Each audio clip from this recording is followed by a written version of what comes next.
Salut tout le monde, je fais cette vidéo pour vous expliquer comment corriger les tests en ligne. Alors vous allez sur WhatsApp, vous cliquez le nom de votre examen, vous allez forcément trouver ça, soit sur le groupe des profs ou bien sur le groupe des élèves. Par exemple ici, je vais prendre mon exemple avec l'examen d'espagnol du niveau secondaire 4. Donc j'ai cliqué examiner. Maintenant ça apparaît ici par exemple, je vais sélectionner l'examen pour NS4. Donc arrivé ici, pourquoi est-ce qu'on vous a demandé vos emails? Si votre email est associé à ce test, vous allez voir cette plume qui apparaît ici. Donc vous allez cliquer sur cette plume. Et automatiquement, ça vous donne accès au test en tant qu'éditeur, pas en tant que en tant que en tant qu'élève, mais en tant que professeur. Donc, arrivé ici, vous pouvez faire des modifications. Par exemple, dans cette partie-là, c'était un texte où les élèves avaient à lire et après, il y a des questions qui sont posées. Maintenant, pour ces questions-là, vous serez obligé d'aller les corriger.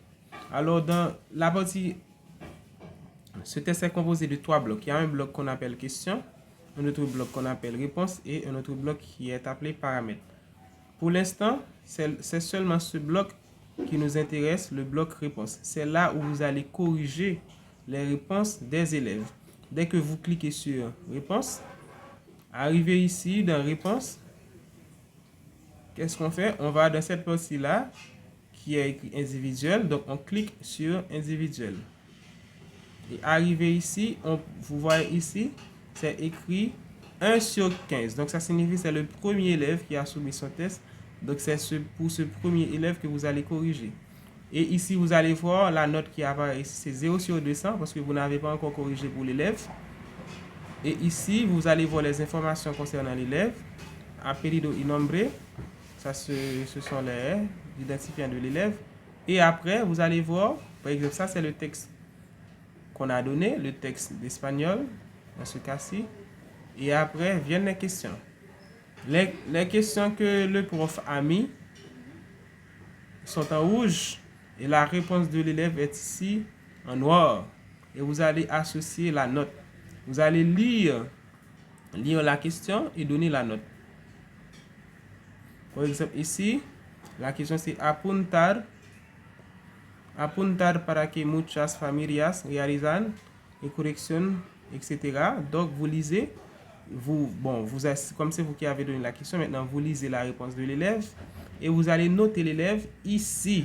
Vous allez mettre votre main ici, cliquez ici. Quand vous cliquez ici, vous allez mettre, on va vous donner la possibilité de mettre la, vous voyez le clavier ici. Donc avec le clavier, par exemple, si je considère que cet élève mérite soit 6 sur 6 ou bien 2 sur 6, je mets 2 pour l'élève. Et après, vous avancez. Vous lisez cette question. Vous donnez par exemple 4. Vous avancez. Vous lisez cette question. Vous donnez par exemple 5. Jusqu'à ce qu'on arrive à la fin. À chaque fois, on lit, on donne la note. On lit, on donne la note. Jusqu'à ce qu'on arrive à la fin. À la fin, comme c'est un examen d'espagnol, il y a forcément une production écrite.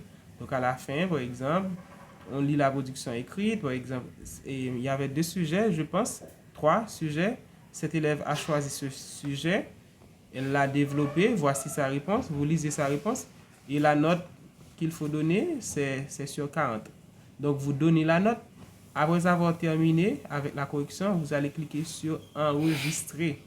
Dès que vous cliquez là-dessus, eh bien, vous avez terminé et automatiquement, ça va vous donner 2 choses. Ça va vous donner la note de l'élève ici, et ça va vous donner ça va vous permettre de passer à l'élève suivant. Vous allez cliquer sur cette petite flèche là pour passer au deuxième élève. Donc dès que vous cliquez là-dessus, ça vous fait passer au deuxième élève et vous répétez les mêmes choses pour corriger ça jusqu'à ce qu'on arrive au dernier élève qui est à la dernière élève qui est la 15e. C'est seulement ça. Maintenant, il y a certaines choses qui vous facilitent la tâche. il y a ce qu'on appelle les questions à réponse courte et les questions à réponse à compléter, à choisir, et les questions à choisir à choix multiple. Alors pour ce test, pour cet examen, il n'y avait pas vraiment de questions à choisir la bonne réponse. Mais je pourrais prendre l'exemple d'un examen. Par exemple, je prends un examen où il y avait ça. Par exemple, si je prends l'examen de trigonométrie. Si je prends cet examen-là, dans cet examen, dès que je clique sur le lien, comme je suis éditeur ou bien collaborateur sur cet examen, donc qu'est-ce que je fais? Si l'examen est fermé, de façon à ce qu'un élève qui n'a pas encore passé ça, ou bien qu'on a bloqué ne puisse pas aller passer ça, comme tous les élèves ont les liens sur leur...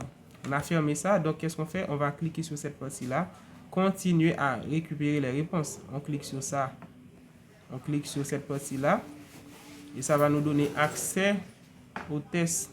Encore une fois, on va dans cette partie-là, qui est réponse, et arriver dans réponse.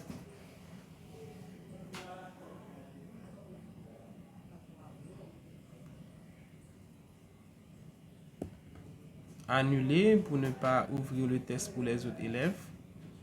Je clique sur annuler. Et arrivé ici, je vais dans individuel. Individuel pour corriger les tests des élèves. Par exemple ici, vous allez voir dans cet examen, il y avait des questions à choisir à choix multiples. Quand il y a des questions à choix multiples, il est possible d'ajouter les réponses. Par exemple ici, je vais dans la partie question, je clique sur la question, il y a quelque chose qui apparaît ici, là où c'est écrit corriger, mais sur vos téléphones, le mot corriger peut ne pas apparaître, seulement ce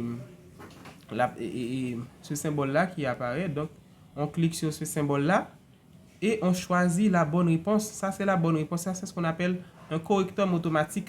Dès que j'ai choisi ça comme bonne réponse, eh bien, qu'est-ce que je vais constater? Quand je vais dans les réponses, le test va corriger automatiquement pour tous les élèves. Donc, pas la peine d'aller corriger à nouveau quand c'est une question à choix multiple. Mais il y a aussi des questions à réponse courte. Par exemple, cette première question est une question à choix multiple. Donc, si l'élève choisit, ça donne alors si l'élève n'a pas choisi cette réponse-là. Par exemple, je pourrais essayer de trouver une autre question à choix multiple. Par exemple, si vous voyez cette question-là, c'était une question à choix multiple. La réponse que j'ai mis comme réponse correcte, c'est cette réponse-là. Or, l'élève lui-même a choisi ça.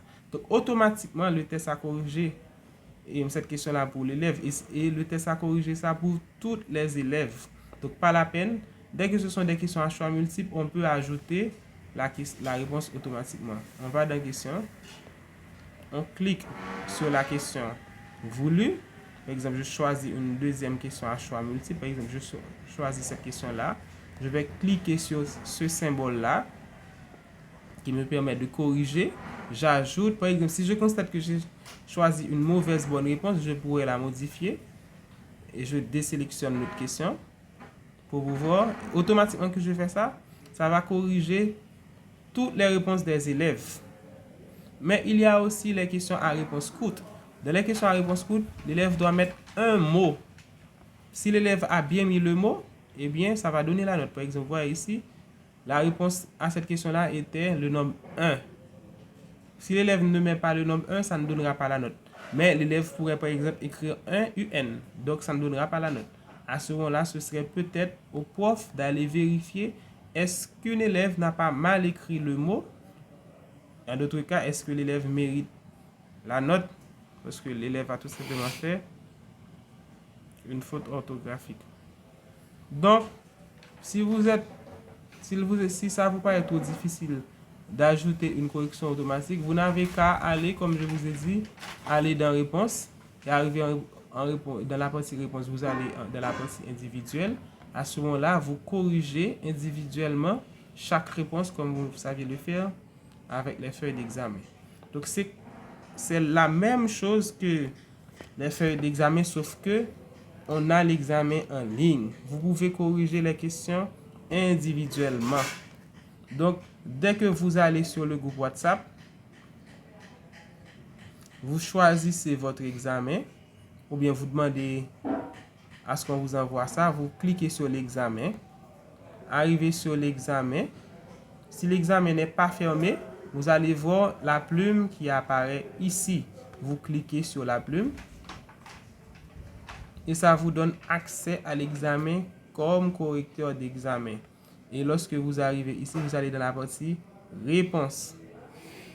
Arrivez dans la partie réponse, vous allez dans la partie individuelle et vous commencez à corriger les questions les unes après les autres. Et après avoir tout corrigé, on va dans la partie individuelle.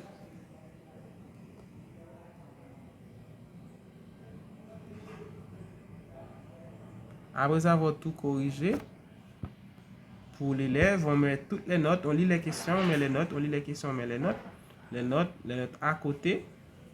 Vous voyez la note qui apparaît ici. Donc, je mets la note. Par exemple, je mets 2 pour l'élève ou bien, je ne sais pas, 5 pour l'élève. Après avoir tout corrigé, vous allez voir cette notification qui apparaît ici. Ça vous demande d'enregistrer vos modifications. Donc, vous cliquez là-dessus. Et ça vous envoie au début du test où ça vous donne la possibilité de passer à l'élève suivant.